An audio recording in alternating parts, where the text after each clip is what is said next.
A very good morning, students. I am so much depressed with you that you are not sending your homework regularly. Only a few students are sending their homework regularly. So students, future is yours and you have to conscious on it. Please send your homework regularly. Otherwise,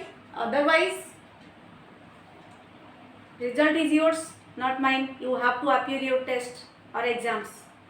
So let's continue. Our chapter 5 of class 12, that is principles of inheritance and variation. We are continuing the topic genetic disorders, and in our previous classes we have studied about different type of genetic disorder. Means it is of two types. One is chromosomal disorder and another is Mendelian disorder. Now we are continuing Mendelian disorder.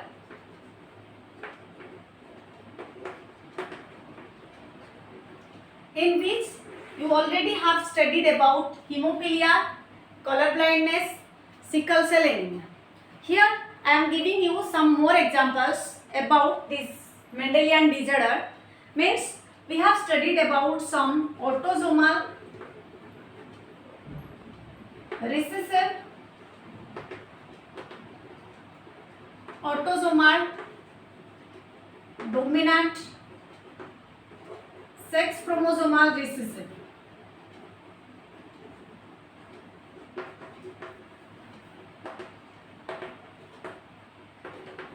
So in autosomal recessive, we studied about sickle cell anemia. In autosomal dominant, we studied about myotonic dystrophy, which is related to heart disease. And some more examples that asked in the exams, write the name of two autosomal dominant disease. You can write another example along with myotonic dystrophy, that is Huntington's disease.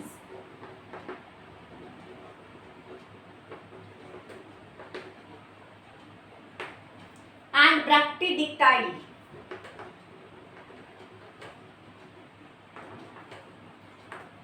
These are also autosomal dominant disease. And in sex chromosomal recessive disease, we studied about hemophilia and color blindness.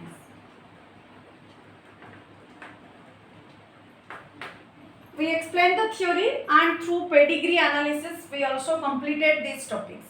Now we will study about another autosomal recessive disease, that is phenylketonuria.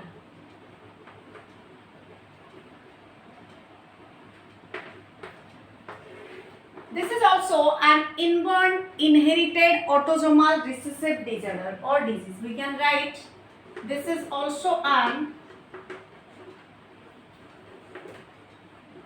inborn inherited autosomal recessive disease. Clear, students? So phenylketonuria is an inborn disease, means from birth one person can affect from this disease, and this disease also get inherited from the parent as it present in the autosome, means 22 pair autosome. Out of this 22 pair of autosome, one chromosome contains this recessive character and is expressed in the offspring. That's why we are calling it as autosomal recessive disease, means inherited autosomal recessive disease. So what happen in this disease? As we know that in phenylketonuria, the main problem is mental retardation. You can see the patient having mental retardation.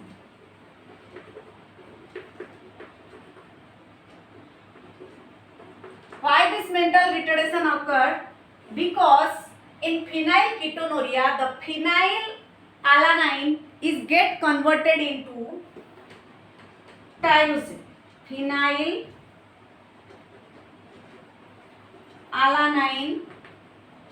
get converted into tyrosine, and this conversion is done by an enzyme that is called as the enzyme which is responsible. The enzyme is called as phenylalanine hydroxylase. in normal condition means the person who is not affected from phenylketonuria, in this case phenylalanine get converted into tyrosine, and for conversion of this tyrosine the enzyme is responsible phenylalanine hydroxylase.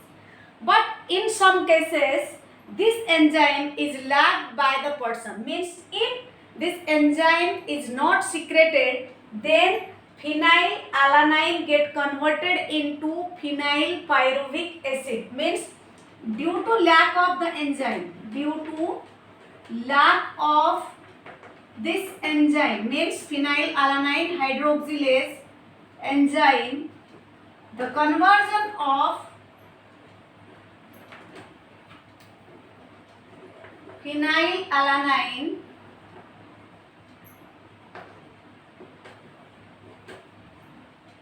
into phenylpyruvic acid, means this statement is in diseased condition.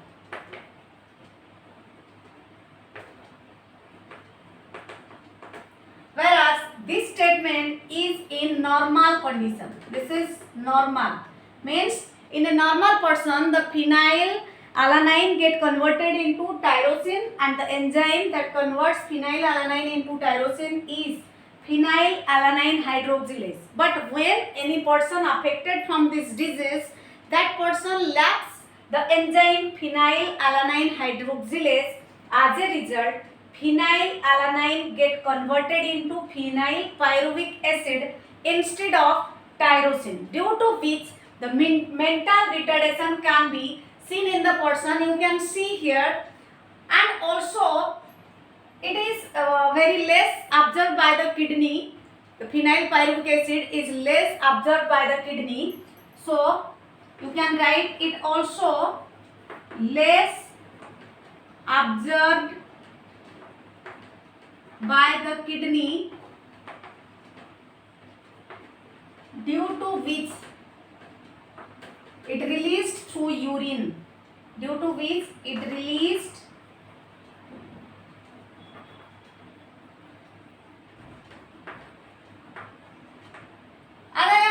here that it is autosomal recessive. If the pedigree will ask you to draw the pedigree of phenylketonuria, then you can draw the pedigree exactly like sickle cell anemia. Means you can draw the pedigree of phenylketonuria like sickle cell anemia, as these two diseases are come under the same category, that is autosomal recessive. So again I am repeating it. Suppose the question will ask, explain about phenylketonuria. So first you have to write phenylketonuria is an inborn inherited autosomal recessive disorder or disease, and this caused due to a lack of enzyme, or the lack of enzyme, that is phenylalanine hydroxylase. In normal condition, means in a normal person, the phenylalanine get converted into tyrosine, but when the person lacks the enzyme phenylalanine hydroxylase, in that case the phenylalanine get converted into phenylpyruvic acid. Its deposition causes mental retardation as well as kidney can't absorb this, so it is released through the urine. Some cases the skin pigmentation and hair loss also in this disease. So this is about your phenylketonuria. The next disease we will discuss about, that is your thalassemia. What is thalassemia? Let's see. Another Mendelian disorder, that is your thalassemia. Like phenylketonuria, thalassemia is also autosome linked recessive blood disease. Means this disease is seen in the blood. So thalassemia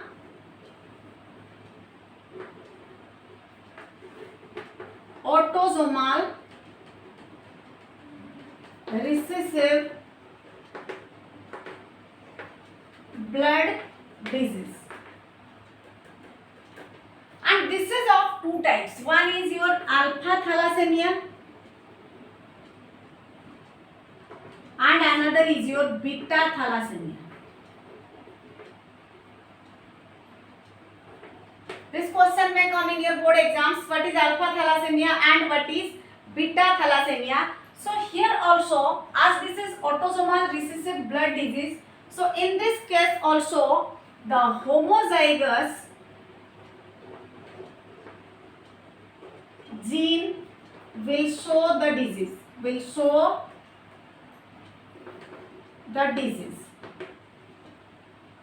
But the heterozygous seems to be unaffected.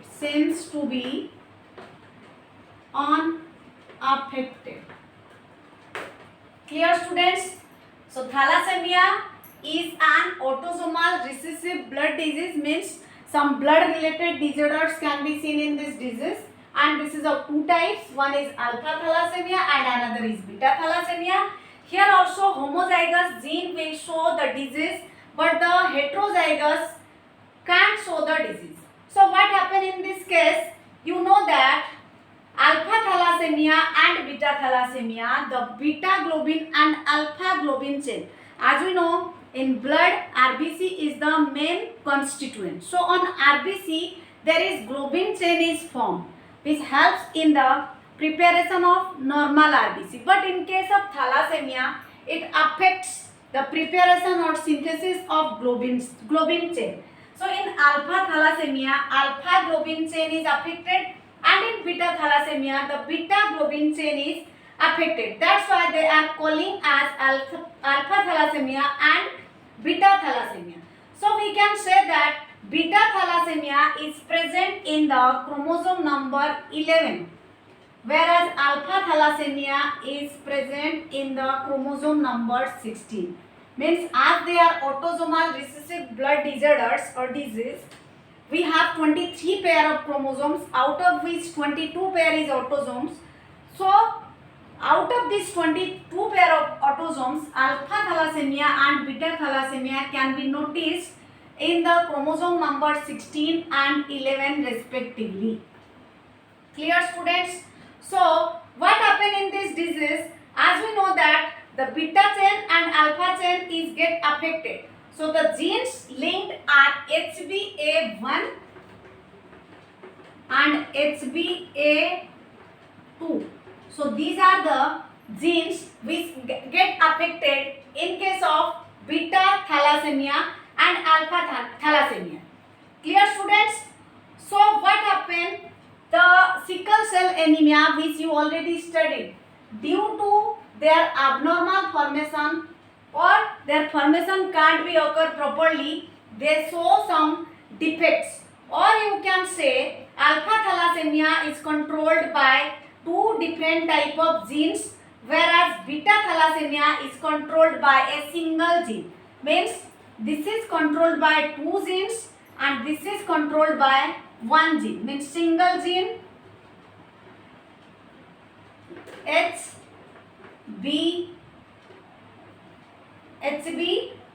HBA, and this is controlled by two genes. So here 3 points you can write. Alpha thalassemia found in chromosome number 16, beta thalassemia found in chromosome number 11. In alpha thalassemia, two genes are controlled, this HBA1 and HBA2, and in beta thalassemia a single gene is controlled, this. You can say this HBA or HBEB. It is more correct to write HBB. Means single gene controls the beta thalassemia, whereas double gene controls the alpha thalassemia. Clear, students? So in this case there is mutation occur. Means mutation of this, out of two genes, one of the gene get muted, due to which the person get affected. Means due to this disorder, the person may affect from sickle cell anemia. Clear, students? So sickle cell anemia, as we know that, is a quantitative problem and another is a qualitative problem. So what is quantitative and what is qualitative? In quantitative, the number of beta globin chain is affected, whereas in qualitative, the amount of beta globin chain is affected. That's why They are called as, one is qualitative and another is quantitative. Again I am repeating this. Thalassemia is an autosomal recessive blood disease. Clear? So it is of two types. One is alpha and another is beta. Alpha thalassemia can be found in chromosome number 16. Beta thalassemia can be found in chromosome number 11. Alpha thalassemia is controlled by two genes, means HBA1 and HBA2.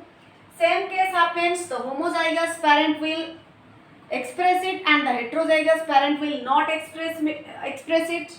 In case of beta thalassemia, the single gene is controlled, means that is you can take HBB.